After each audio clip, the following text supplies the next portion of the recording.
I'm agreeing with this assessment because this is simply stating of facts that this pontificate of Pope Francis, we had several statements and actions of Pope Francis, which he himself declared as magisterium or was declared by the official announcements of the Holy See as the authentic magisterium of the Pope, which were objectively ambiguous, objectively with a rupture with the constant apostolic tradition and the unchanging tradition of the Catholic faith.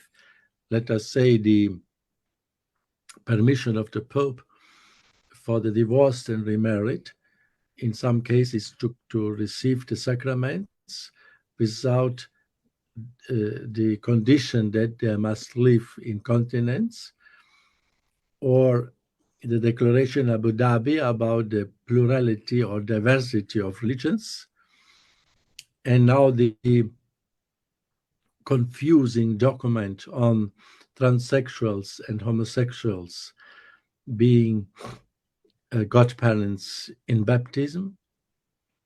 This is an evident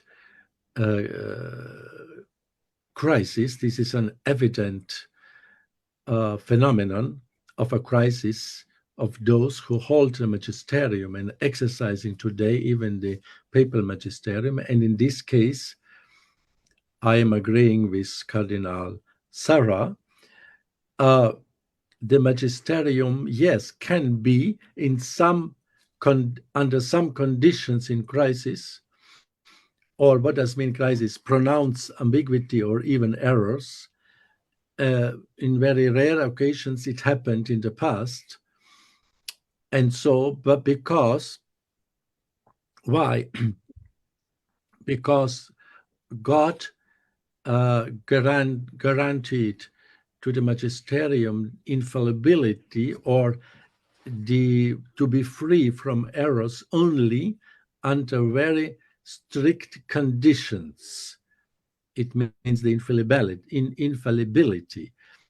And so only when the Pope or the Council is declared himself and announce that this statement is meant as an infallible pronouncement ex cathedra, or that it must be, the Code of Canon Law says, no statement must be considered as infallible unless it is clearly shown or declared as such, as an infallible. This is an expression of the Code of Canon Law. We have to have this. And in this case, it was not happened with Pope Francis. He never declared that his pronouncements are definitive or infallible, and therefore they are open to errors. And in this case, we can speak of the crisis of magisterium. We had these in two famous cases in the past, with Pope Honorius I in the beginning, in the 7th century, in his official papal letters to the Patriarch of Constantinople. It was an exercise of his magisterium. It was an official document. And then John the 22nd in the 14th century, with his official preaching, also exercising his magisterium on the beatific vision.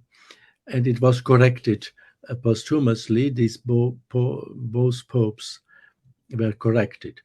And so God permitted these cases, these rare cases, to show, instruct us all that only God is ultimately always and under all conditions infallible. The Pope, the bishops, the councils are only the ministers. They are subject, they are below the word of the scripture and the word of the Holy Tradition. They're only ministers. And this we have to keep in mind.